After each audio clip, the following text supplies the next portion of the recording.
I still look at that bricked-up wall sometimes and wonder if it was the right thing to do, if sealing him in that crypt, miles beneath his own home, was an act of justice or simply the final, coldest descent into madness.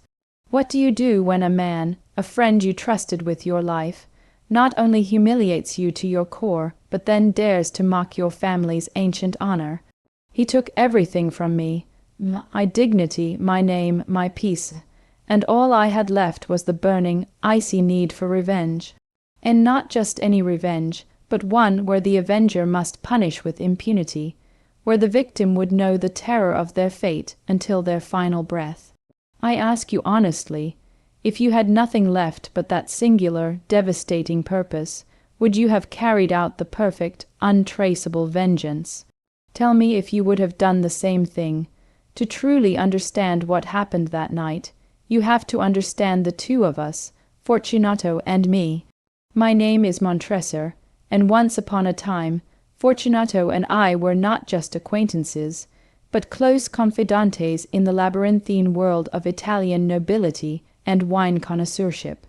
We moved in the same elite circles of Venice, attending the same masquerades and competing silently for the title of who had the finest cellar, the most discerning palate, and the most storied lineage. Fortunato, though, possessed an arrogance that was monumental. He was a man who lived up to his name in one respect. He considered himself perpetually fortunate, blessed with a wealth and a spirit that allowed him to be recklessly cruel. His weakness, and the key to his undoing, was his vanity, particularly when it came to wine. He prided himself on his expertise in all European vintages, and he could never resist a challenge to his superior knowledge. He had an ego as delicate as spun glass, but he protected it with a loud, boisterous front, always slightly inebriated, and always wearing the ridiculous, motley garb of a jester, a costume that now, in retrospect, seems horribly ironic given the joke that was ultimately played on him. For years I endured his 1,000 injuries. Each slight was a tiny, invisible cut, a dismissive wave of the hand in public, a condescending remark about a wine I had personally imported, an insinuation that my family's fortune was fading faster than a summer sunset. But one day he crossed an unforgivable line. It was during a private gathering, and he was, as usual, quite drunk. He started discussing my family's coat of arms, a massive foot crushing a serpent whose fangs are embedded in the heel, and our motto, *Nemo me impune lacessit*. No, one attacks me with impunity. He didn't just mock the words, he spat on the very spirit of my ancestors. He laughed a high, piercing, disgusting sound, and suggested that my great-grandfather had been a peddler who had stolen the motto from a street gang. That was it. The laughter and the look in his eyes, a look of total, casual contempt, were the final straws that snapped my sanity and welded my heart into a single, cold, resolute instrument of vengeance. From that moment on, I didn't just want him gone. I wanted him to understand why he was gone, and I wanted to be the one to deliver the final, crushing understanding. I smiled in his face, played the part of the easygoing friend, and swore silently that I would have my revenge, and that it would be perfect. The opportunity came during the height of the carnival season. The entire city was a blur of noise, masks, and drunken revelry. It was the perfect cloak for a dark deed. I found Fortunato late that evening. He was exactly as I had hoped, thoroughly drunk, his mind dulled by the celebratory spirit, and still in that ridiculous bell-covered jester's outfit. The bells on his cap jingled with every clumsy movement. "My dear Fortunato," I called out, my voice dripping with manufactured concern and warmth. "I have just received a pipe of what passes for Amontillado, and I have my doubts. The price was absurd, and you know how easily one can be deceived." The word Amontillado, a rare, celebrated Spanish sherry, was the bait. I watched his eyes narrow, his intoxication momentarily forgotten, replaced by the instinct of a connoisseur. Amontillado, a pipe impossible, He slurred, though the challenge in his voice was clear. I feigned reluctance, knowing that playing hard to get would only fuel his ego. Yes, I know I was foolish. I sighed. I was on the point of asking the opinion of my other friend, Luchesi, for he is said to have a judgment as fine as your own, though perhaps not as refined. The mention of Luchesi, Fortunato's rival, was the final, devastating blow to his vanity.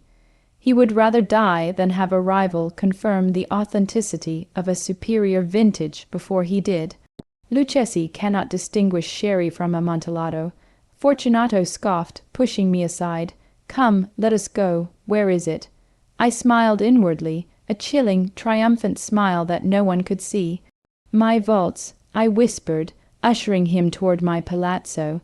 He tried to protest, citing his heavy cold, but I dismissed his concern with a wave of my hand, saying, "The cold is nothing. A little wine will do you good, but I do not want to impose on you." Of course, I did want to impose on him. I wanted to chain him to the stone. My palazzo was empty. All my servants had been given explicit instructions to leave for the night, with the added incentive of a large festival payout. My instructions were simple. "I shall not return until morning. Do not stir from the house." Knowing that they valued the festival and the money more than my explicit command, I was sure they would all be gone, securing my perfect, absolute solitude. We descended into the Montresor Catacombs, vast, damp, and lined with the skeletal remains of generations of my family. The air was thick with nitre, a white, crystalline substance that coated the walls and dripped from the ceiling, making the air heavy and oppressive.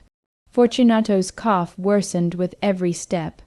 I kept pressing him to turn back, urging him to return because of the nitre, but each appeal to his health only served to steel his resolve to prove his superior knowledge.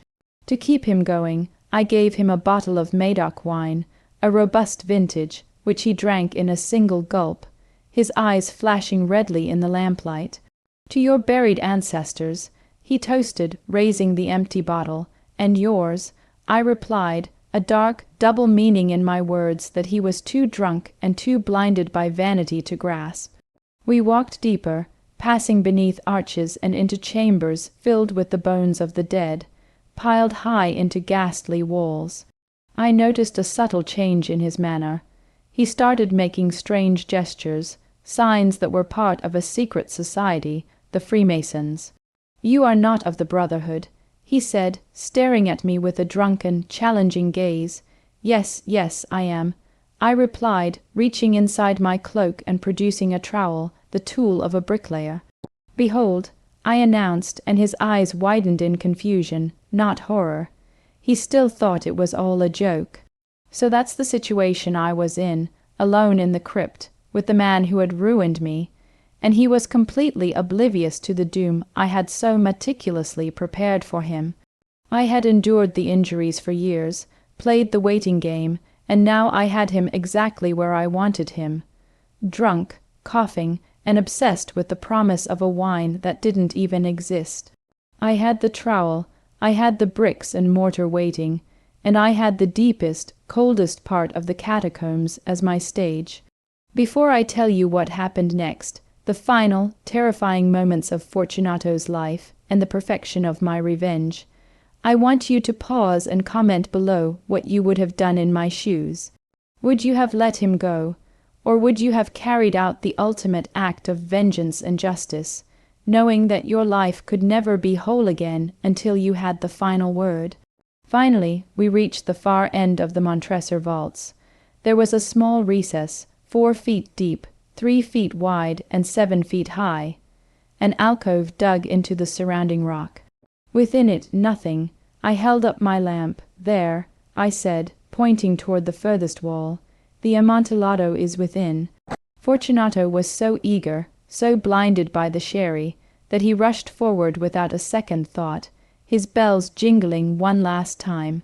He barely stepped into the recess before he reached the end of the chain I had secured there days earlier, the ends of which were concealed by the piled-up bones. Before he could utter a sound of alarm, I had snapped the two ends of the chain around his waist, binding him to the granite of the wall. The work took but a minute. He was too surprised, too drunk, and too breathless from the nitre to resist the cold, sudden attack. He merely stood for a moment, stunned, then gave a low, moaning sound. I stepped back, enjoying the scene. He tried to pull at the chain, but it was solid. Then he let out a single, furious, ear-splitting scream, a shriek that echoed hideously in the vast, silent crypt. I returned his scream with one of my own, louder, colder, and more relentless, showing him that I was in control of this terrifying symphony. I knew I had to work fast. Beside the recess was a mound of building stone and mortar, which I had carefully placed there earlier. I started the work of walling up the entrance to the niche. With deft and practiced hands, I laid the first tier of stones. He was quiet now, his frenzy replaced by a terrifying sobriety. I heard a low, sobbing plea, but I ignored it, focusing only on the perfect alignment of the bricks. The second tier, the third, the fourth. As I laid the fifth tier, a low, guttural laugh came from within the recess. The Amontillado, he cried out, his voice now a desperate plea, a final, futile attempt to turn this nightmare back into a dark joke. Yes, I replied, my voice steady, the Amontillado. The laying of the sixth tier completely enclosed the niche, leaving only a small, solitary opening. Through this final opening, I thrust my torch. The flickering light revealed his face terror, despair, and a heartbreaking realization. He looked at me no longer with arrogance, but with the pleading, pathetic eyes of a trapped animal. Then from within came a rapid, frantic jingling of the bells on his cap, a final, despairing dance of the fool. I stood there, listening. The last sound was a faint, agonizing sigh. It was over.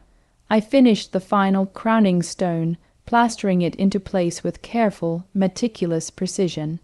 The wall was perfect. No one would ever know. I put my ear close to the last stone and listened intently. Nothing, only the dead silence of the catacombs and the heavy breathing of my own cold, satisfied heart. I then replaced the pile of bones against the new wall.